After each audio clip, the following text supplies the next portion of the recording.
You see, I mean, anybody can decide to establish a school and give free education, of course, if he has the resources. It's a matter of resources and what level of education, what quality of education you are trying to give, and what kind of infrastructure have you built. Like, for example, for our school, for 1,000, the capacity is about 1,500 at the most at this moment. And we have invested almost like 10 crores for the infrastructure. And you must see it that to believe it. And then, but it's not so important to spend the money and build the infrastructure. How we are going to sustain it for the long term. One-time building, yes, you have the money, you can build it. But how you are going to sustain? Because operational expenses, which is teacher salaries, continuous training, maintenance, and various other aspects is the major operational expense. Now, normally school, it comes from the fees. We have a combination of fees plus charity. That means with 25% students get free education who come from very poor background. 75% students have to pay the fees. Combine these two, and then the school is sustainable. This is our model. This is our financial model. And of course, another school, if somebody has the resources to give free education for all the students, that is very much better. It's a question of whether they are able to do it. Very good, sir. Your response is very clear. I would now request Sayyid Jalil Saab. He wants to ask something if he has any. जी अस्सलाम वालेकुम. Walaikum salam. Hello. Yes. मैं Audible? Yes, you are. जी जी मैं थोड़ा late join हो पाया, तो I want to know कि आपका ये जो भी ये प्रोग्राम है, क्या ये YouTube पे कहीं मिलेगा मुझे? मैं बाद में इसको देख लाइव पाऊंगा? चल रहा है, YouTube पे लाइव है. लाइव चल रहा है अभी. नहीं, लाइव तो है, बट इसके रिकॉर्डिंग कोई अपलोड करेंगे क्या आप? करेंगे, जो मैं बाद में देख पाऊं. करेंगे. तो उसका लिंक मुझे कहाँ से मिलेगा? अब्दुल साहब के यहाँ से मिलेगा, मैं उन्हें शेयर कर दूंगी. जी इंशाल्लाह. ठीक, बस यही पूछ रहा था. Thank you. Any other question?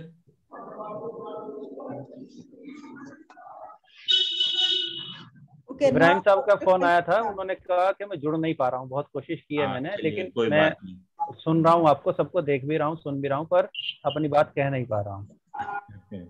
So now Abdul Qayyum Sahab, your question, please. Achha, please. Thank you so much.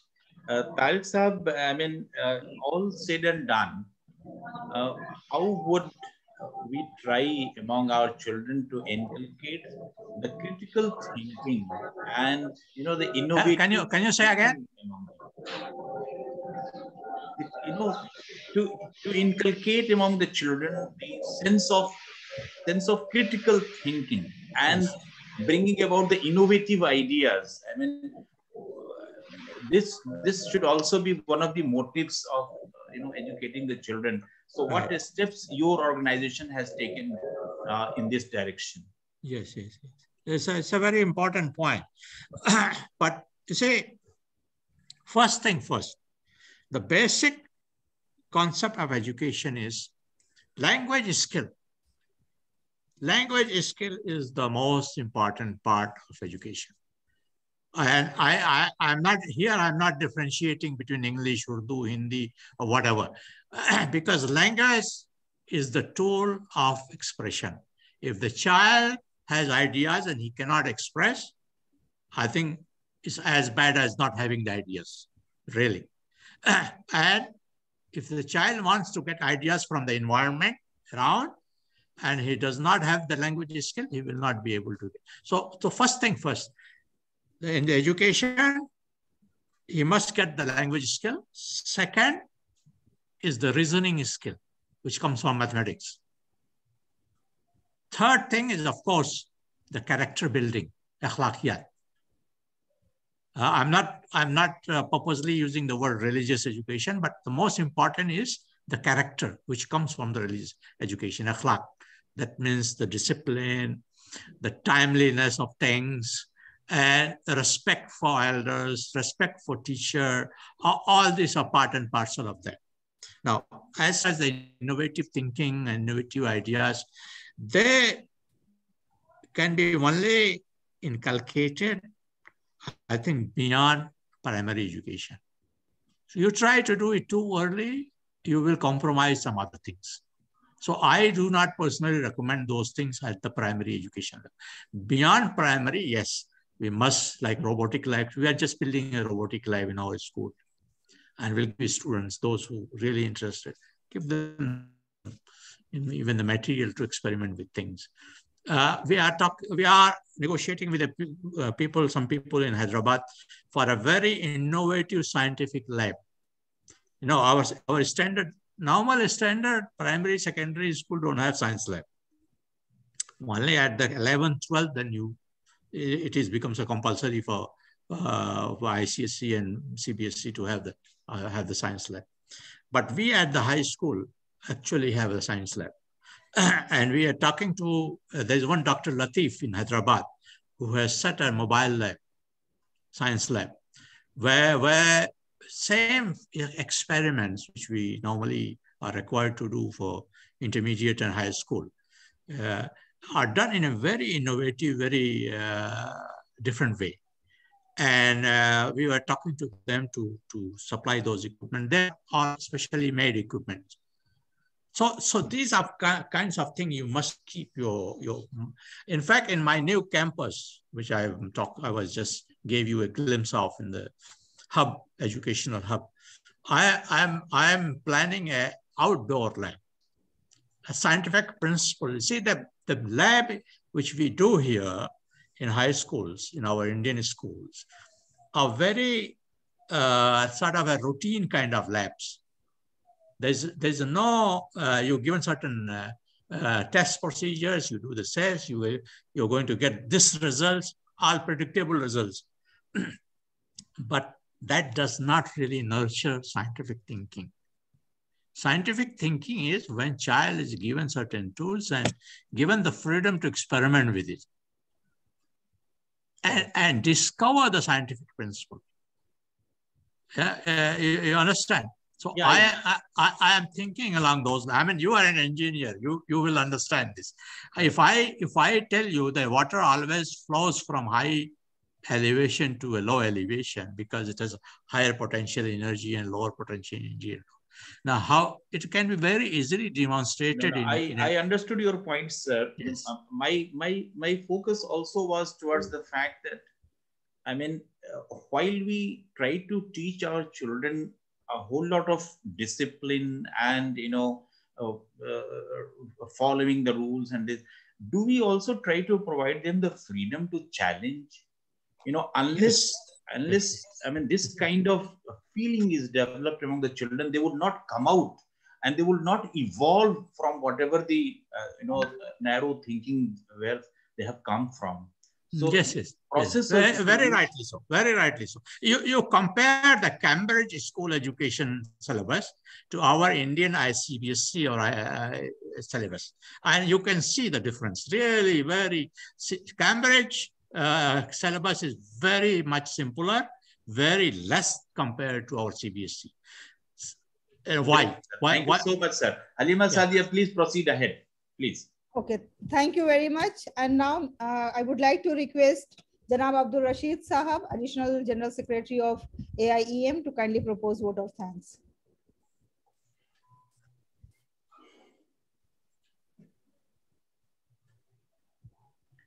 Sir unmute करिए अपने आप को जी now I can be heard. Not only vote of thanks but presidential address plus concluding remarks plus vote of thanks. मैं यही कह रहा हूँ, बहुत कम है, अजान हो गई है, लेकिन मुझे ताज्जुब है कि डॉक्टर ख्वाजा शाहिद ने बिल्कुल 11th आवर पे आज कहा कि I can preside also. I don't know the reason. मैंने उन्हें फोन भी किया लेकिन बात नहीं हो पाई. Actually, he was to preside and I was just to give a vote of thanks. Anyway, मैं ये कहना चाहूँगा कि इंजीनियर तारिक आजम का जो लेक्चर था आज का, जो उनकी टॉक थी, बहुत ही यूजफुल, फ्रूटफुल और बड़ी इंफॉर्मेटिव थी. और हम उन्हें जानते हैं, कई साल से जानते हैं. मेरे ख्याल से हमारा जो एक एजुकेशनल कॉन्फ्रेंस एजुकेशन हर साल होती है, वो 2011 या 12 में शिबली एकेडमी हुई थी, और उसमें वो एक he was the one of the main constituent, और व्हाट शुड आई से, ऑर्गेनाइज तो ऑल इंडिया एजुकेशन मूवमेंट ही करता है, लेकिन होस्ट तो वही थे। तो उस मौके पे हमें उनका स्कूल भी फटगुड़िया में देखने का मौका मिला था, और दोबारा फिर 2-3 साल बाद हम गए थे, जब उनका एनुअल डे था, एजुकेशन जो भी स्कूलों में होता है, एनुअल डे में हम गए थे। उसमें जनरल शाह जो वाइस चांसलर रहे अलीगढ़ मुस्लिम यूनिवर्सिटी के, वो भी थे। बड़ा खूबसूरत उन्होंने ये अरेंज किया था। तो मैं बस 1-2 बात ये कहना चाहूँगा। एक तो कि जो विज़न है इंजीनियर तारिक आजम साहब का, जो विज़न है वो बहुत ही लामहदूद है।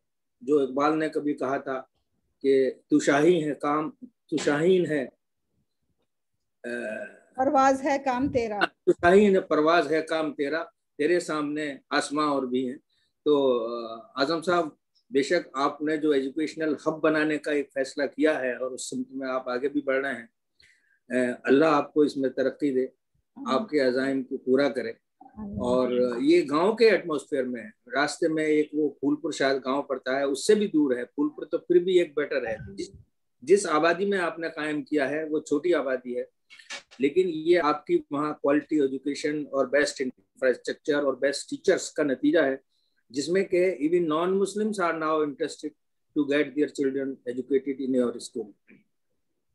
दूसरी बात जो एक बहुत अच्छी आपने कही, मुझे याद आता है कि मौलाना आज़ाद किसी मदरसे में, गालबन, बहुत पुरानी बात हो गई, गालबन देवबंद गए थे, और उन्होंने बच्चों से पूछा कि आपका यहाँ पढ़ने का मकसद क्या है। तो बच्चों ने अपने अपने हिसाब से बताया, किसी को नौकरी चाहिए, किसी को इमाम बनाना है, किसी को मौलाना बनाना है। तो लेकिन उन्होंने जवाब दिया, देखिए हमारी तालीम का मकसद अच्छा इंसान बनना होना चाहिए। तो यही तारिक आजम साहब ने कहा, बहुत अच्छी बात कही कि वो चाहते हैं, उनका अल्टीमेट गेम ये है कि उनके बच्चों का बिहेवियर, अच्छा इंसान बनना हो, उनका बच्चों का बिहेवियर बहुत अच्छा हो। तो ये ऑब्जेक्टिव बहुत ही जबरदस्त उनका है। और जो हमें अफसोस ये रहा कि इसमें मोहम्मद नसरुद्दीन साहब कलकत्ते से शामिल तो हुए शुरू में, लेकिन हमें उनका तजर्बा सुनने को नहीं मिल पाया। गजाला गयूर साहब से भी मेरी बात हुई थी टेलीफोन पे 2 दिन पहले, उन्होंने कहा वो ज्वाइन करेंगी, और शुरू में उन्होंने ज्वाइन भी किया था, लेकिन पता नहीं किस वजह से अल्टीमेटली वो नहीं बोल पाई। एनीवे, ये अच्छा एक शुरुआत है। इस बार तारिक आजम साहब हैं, अगली बार हम कोई और पर्सनालिटी है, जैसे कि मैं अभी रेडीली याद आ रहा है हमारे दूसरे वाइस प्रेसिडेंट जो हैं डॉक्टर फखरुद्दीन हैदराबाद के, तो उन्होंने हमारी लास्ट टू लास्ट कॉन्फ्रेंस, कलकत्ते से पहली कॉन्फ्रेंस जो होस्ट की थी वो हैदराबाद में की थी, और 2-3 इदारों में कॉन्फ्रेंस हुई थी। बड़ा अच्छा उन्होंने इंतजाम किया था कॉन्फ्रेंस ऑर्गेनाइज करने का भी, हम लोगों को ठहराने का भी। तो मेरा ख्याल है अब तो रमज़ान शुरू हो रहे हैं, लेकिन रमज़ान के बाद हम ऐसा ही एक प्रोग्राम, ये बड़े इंफॉर्मेटिव है, और ये एक्सपीरियंस शेयरिंग से, ये तो ख्वाजा शाहिद साहब का ही आइडिया था, पता नहीं किस वजह से वो नहीं आ पाए। बहरहाल ये इसको हमें इस सीरीज को आगे बढ़ाना होगा, और मैं समझता हूँ अगला, जैसे कि मेरे जहन में है, डॉक्टर फखरुद्दीन हैं, और भी लोग हैं हमारे जो तालीम से जुड़े हुए हैं और जिनके एक्सपीरियंस हमारे साथियों को काम आ सकते हैं, हम उनको इनवाइट करें, और इस तरह के प्रोग्राम हम इंशाल्लाह आगे भी ऑर्गेनाइज करेंगे। मैं जो लोग भी तशरीफ लाए, ख़ासतौर से तारिक आजम साहब मलेशिया में बिजी आदमी हैं, एजुकेटर्स भी हैं, बिजनेसमैन भी हैं, बिजी आदमी है, मैं उनका बहुत बहुत शुक्रगुजार हूँ कि उन्होंने ज्वाइन किया। और प्रोफेसर अंसारी साहब, डॉक्टर हलीमा तो ये प्रोग्राम करती रहती हैं, उनसे भी हमें बहुत कुछ सीखने को मिलता है। इलियास साहब छोटा मोटा स्कूल चला रहे हैं, लेकिन बहरहाल एक कोशिश तो है। तो दूसरे हजरात भी जो इसमें ज्वाइन कर पाए, उनका भी मैं शुक्रिया अदा करता हूँ। और मेरा ख्याल है कि मैं समझता हूँ ये बहुत अच्छा प्रोग्राम रहा, और इस सीरीज को हम इंशाल्लाह आगे भी जारी रखेंगे। शुक्रिया। बहुत अच्छा।